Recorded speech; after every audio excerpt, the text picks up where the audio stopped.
اعوذ باللہ من الشیطان الرجیم بسم اللہ الرحمن الرحیم الصلاۃ والسلام علی من لا نبی بعدہ اما بعد۔ السلام علیکم عزیز طلبہ کرام، اپنے اسباق کا تسلسل جاری رکھتے ہوئے آج ہم کتاب اسلامیات کی کتاب کا دوسرا حصہ جو احادیث شریفہ پر مشتمل ہے اس کو آج ہم شروع کریں گے۔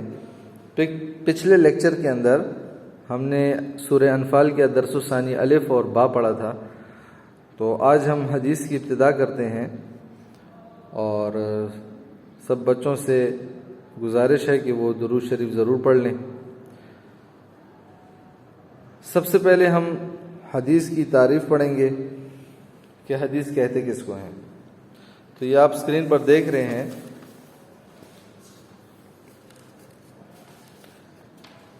یہ جو تفصیل سے کاپی میں لکھا ہوا ہے اس کو میں نے ایک اسکیچ اس کا بنایا ہے، جو آپ اسکرین پر دیکھ رہے ہیں۔ حدیث پھر اس کی تعریف میں دو ہیں، ایک لغوی اس کی تعریف ہے، لغوی معنی ہے، اور ایک اصطلاحی تعریف، اصطلاحی معنی ہے۔ یہ ہم پڑھیں گے۔ اس کے علاوہ پھر ہم حدیث کی کچھ اقسام کو ڈسکس کریں گے اور اس کے اوپر روشنی ڈالیں گے۔ ویسے تو حدیث کی اقسام مختلف اعتبارات سے بہت ساری ہیں، جو دسیوں ہیں، بلکہ شاید 100 سے بھی ان کا عدد آگے جا سکتا ہے، کیونکہ وہ مختلف اعتبارات سے پھر مختلف اقسام ہیں۔ لیکن ابھی جس لیول پر ہم ہیں تو اس میں ہم موٹی موٹی جو اس کی اقسام ہیں اس کو ہم پڑھیں گے، جس میں حدیث قولی ہے، حدیث فعلی ہے، اور حدیث تقریری ہے، اور اسی طرح حدیث قدسی۔ پھر ایک اور اہم بات جو آج ہم پڑھیں گے وہ ہے حدیث اور سنت میں فرق۔ یہ بہت اہم ٹاپک ہے، اس پر بھی بات کرتے ہیں انشاءاللہ۔ تو آئیں ہم تفصیل سے دیکھتے ہیں۔ اسکرین پر آپ کو نظر آ رہا ہے حدیث کے لغوی معنی، یعنی ڈکشنری کے اندر حدیث لفظ حدیث جو ہے عربی کی ڈکشنری میں، عربی کی لغت کے اندر اس کا کیا مطلب ہے؟ تو اس کا مطلب ہے نئی بات، نئی چیز، یعنی حدیث کہتے ہیں کسی بھی نئی بات کو یا نئی چیز کو حدیث کہتے ہیں۔ یہ تو ڈکشنری میں لغت کے اعتبار سے تعریف ہو گئی، لیکن ہماری اسلامی شریعت کے اندر، دین کے اندر حدیث کی کیا تعریف ہے، جس کو ہم اصطلاحی تعریف کہتے ہیں، وہ یہ ہے: نبی کریم صلی اللہ علیہ وسلم کے اقوال، یعنی ان کی باتیں جو ارشادات ہیں، جو ان کی زبان مبارک سے ادا ہوئی ہیں، وہ اقوال کہلاتی ہیں۔ اسی طرح نبی کریم صلی اللہ علیہ وسلم کے افعال فعل کی جمع ہے، اور فعل کہتے ہیں ایکٹیویٹیز کو، جو وہ کام کرتے تھے، جو وہ کرتے ہوئے دکھائی دیتے تھے، اور جو دیکھنے والا ان کو دیکھتا تھا کرتے ہوئے، وہ آپ علیہ السلام کے افعال ہیں۔ اور تقریر کو حدیث کہتے ہیں۔ تقریر اردو زبان میں ہم تو تقریر اس کو کہتے ہیں، بیان کو کہتے ہیں، لیکچر کو کہتے ہیں، لیکن عربی زبان میں جو لفظ تقریر ہے اس کا معنی کچھ اور ہے۔ مقرر کرنا، کسی چیز کو مقرر کر دینا، یعنی اس کو اپروول دینا۔ تو یہاں پر حدیث کی تعریف میں تقریر کا جو مطلب ہے وہ یہ ہے کہ نبی پاک صلی اللہ علیہ وسلم کے سامنے کسی نے کوئی کام کیا یا کوئی بات کہی، اور پھر اس کام یا اس بات کو حضور علیہ السلام نے غلط قرار نہیں دیا، اور اس پر نکیر نہیں فرمائی، انکار نہیں کیا، اس بات کو غلط نہیں کہا، بلکہ خاموش رہے، خاموشی اختیار فرمائی، تو یعنی گویا کہ آپ علیہ السلام نے اس پر اپنی رضا اور خوشنودی کا اظہار فرمایا خاموش رہ کر۔ تو وہ کام بھی جو حضور علیہ السلام نے نہ خود فرمایا نہ کیا، لیکن آپ کے سامنے کیا گیا یا کہا گیا، اور آپ نے اس کو غلط نہیں کہا، تو اس کو تقریر کہتے ہیں۔ تو رسول اللہ علیہ السلام کے اقوال، افعال اور تقریر کو حدیث کہیں گے۔ تو دین اسلام میں حدیث کا مفہوم پھر کیا ہوگا کہ حضور نے جو بات فرمائی، یعنی آپ کے اقوال، آپ نے جو کام کیے، آپ کے افعال، اور آپ علیہ السلام کے سامنے جو بات یا کام کیا گیا، اس کو حدیث کہتے ہیں، جس پر آپ نے انکار نہیں کیا، جس کا غلط نہیں کہا۔ اسی طرح اقسام حدیث ہے، تو اس اقسام حدیث کے اندر حدیث قولی ہے، فعلی ہے، تقریری ہے اور قدسی بھی ہے۔ تو اب حدیث قولی جو ہے اس کی تعریف کو دیکھ لیں۔ حدیث قولی وہ حدیث ہے جس میں کوئی صحابی آپ صلی اللہ علیہ وسلم کا قول یعنی بات نقل کرے۔ یعنی حدیث قولی وہ حدیث ہے کہ اس میں صحابی رسول نبی علیہ السلام کے جو ساتھی تھے، صحابہ تھے، ان میں سے کوئی صحابی آپ صلی اللہ علیہ وسلم کی جو زبان مبارک سے جو بات ارشاد فرمائی ہے اس کو نقل کرے، وہ بتائے کہ میں نے اللہ کے نبی کو یہ کہتے ہوئے سنا، فرماتے ہوئے سنا، تو یہ حدیث قولی ہے۔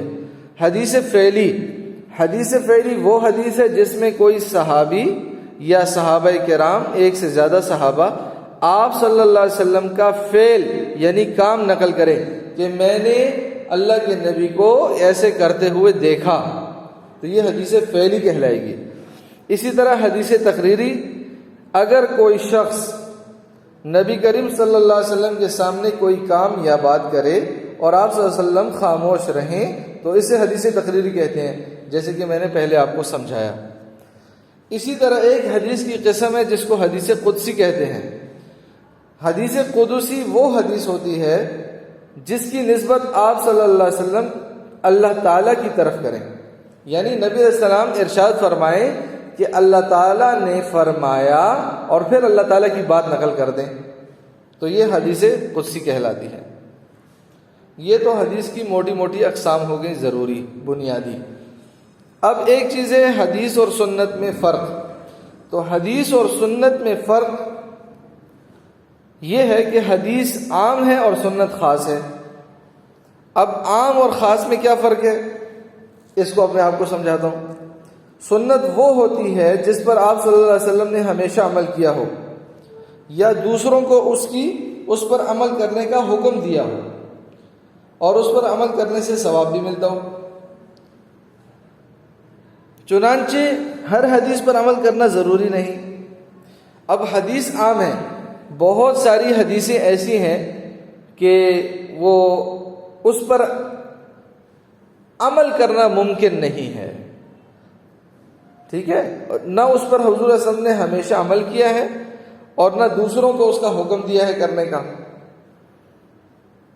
تو ایسی کوئی حدیث ہو جس پر حضور علیہ السلام نے ہمیشہ عمل کیا ہو، اکثر عمل کیا ہو یا اس کا حکم دیا ہو، تو پھر وہ حدیث سنت بھی کہلائے گی۔ حدیث تو حدیث رہے گی لیکن وہ سنت کہلائے گی، یعنی حضور کی سنت پر عمل کرنے کا ہمیں اللہ تعالیٰ نے حکم دیا ہے۔ تو حضور علیہ السلام کی کون سی سنت پر؟ حدیث حضور علیہ السلام کی وہ حدیث جو سنت بھی ہو، اس پر ہم عمل کریں گے، یہ بات ہے۔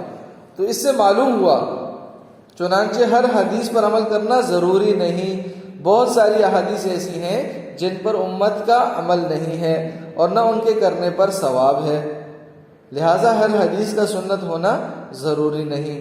البتہ سنت حدیث سے ہی ثابت ہوتی ہے، کیونکہ سنت ہے ہی حدیث، حدیث ہی کو سنت کہتے ہیں، لیکن اس حدیث کو سنت کہتے ہیں جس پر حضور علیہ السلام نے، نبی پاک صلی اللہ علیہ وسلم نے اکثر ہمیشہ عمل کیا ہو یا اس کے کرنے کا حکم دیا ہو اور اس پر ثواب بھی ملتا ہو، ٹھیک ہے۔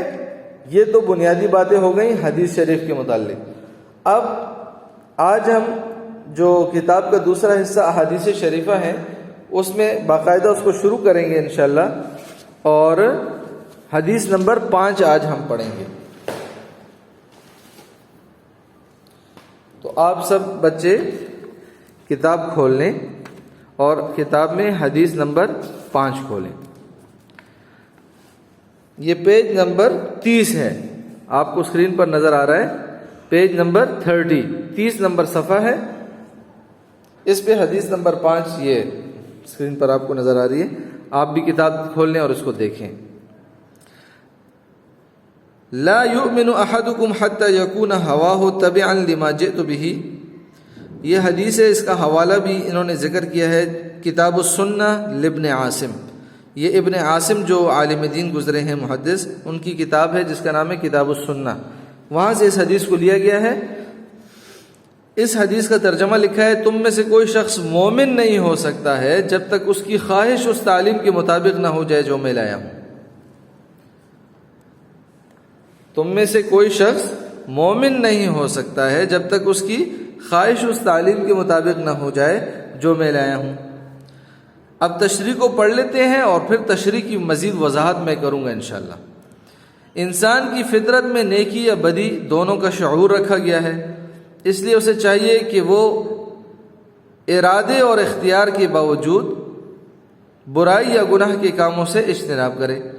دوسرا یہ کہ اپنے جذبات اور احساسات اور خیالات کو اللہ تعالیٰ کے رسول صلی اللہ علیہ وآلہ وسلم کی مرضی کے مطابق ڈھالے۔ حدیث میں آیا ہے کہ اگر کوئی شخص ایسا نہیں کرتا تو گویا وہ ایمان کی لذت سے ناواقف ہے۔ دوسرے لفظوں میں اس حدیث مبارکہ میں اطاعت رسول صلی اللہ علیہ وسلم کا پیغام ہے۔ اللہ تعالیٰ نے بھی فرمایا ہے، جس نے میرے نبی کی اطاعت کی اس نے گویا میری اطاعت کی۔ یہ بات کافی ہے وضاحت کے لیے جو تشریح میں لکھ دی گئی ہے۔ اس کی مزید آسان تشریح یہ میں کروں گا آپ کو کہ دیکھیں، بہت سارے دین کے ایسے کام ہوتے ہیں، بہت سارے اللہ اور اس کے رسول صلی اللہ علیہ وسلم کے ایسے احکامات ہیں جو ہمارے لیے ماننا ضروری ہیں، لیکن ہمارا نفس، ہمارا دل چاہتا ہی نہیں ہے اس کے کرنے کو، یا اس کو برا لگتا ہے، اس کو تکلیف ملتی ہے، انسانی نفس کو ناگوار ہوتا ہے طبیعت پر، لیکن ہم پھر بھی کرتے ہیں۔ تو یہ تو بہت اچھی بات ہے کہ دل نہیں بھی کرتا، چلو پھر بھی ہم شکر ہے کہ اللہ تعالیٰ کی اور اس کے رسول کی اطاعت کرتے ہیں۔ اس حدیث میں جو اضافی بات اور خاص نقطہ بیان کیا گیا ہے وہ یہ ہے کہ تم میں سے کوئی شخص اس وقت تک مومن نہیں ہو سکتا، یعنی کامل مومن نہیں ہو سکتا، اس کا ایمان اس وقت تک کمال درجے کو نہیں پہنچ سکتا جب تک کہ اس کا دل، اس کی خواہش، اس کی طبیعت بھی خوشگواری کے ساتھ اللہ اور رسول کے حکم کو پورا نہ کرے۔ یعنی انسان جب اللہ تعالیٰ کے حکموں پر چلنے کی کوشش کرتا ہے، شروعات کرتا ہے، تو اس کا نفس اس کے آڑے آتا ہے، اس کی خواہش، اس کی طبیعت کے خلاف اس کو دین اسلام معلوم ہوتا ہے۔ لیکن اگر وہ اپنے ایمان کو بروکار لاتے ہوئے، اللہ تعالیٰ پر اعتماد کرتے ہوئے، اللہ تعالیٰ کو راضی کرنے کے جذبے سے رسول اللہ علیہ السلام کی احکامات، ان کی سنت پر عمل شروع کر دے، چاہے اس کی طبیعت گوارا نہ کرے، پھر بھی کرتا رہے، چلتا رہے، کرتا رہے، چلتا رہے، تو ایک دن اللہ تعالیٰ اس کو اس ایمان سے نواز دیتے ہیں کہ اس کی طبیعت، اس کی خواہش وہ اس کے مطابق ہو جاتی ہے جو اللہ اور رسول حکم لے کر آئے ہیں۔ بس یہ اس کی وضاحت تھی۔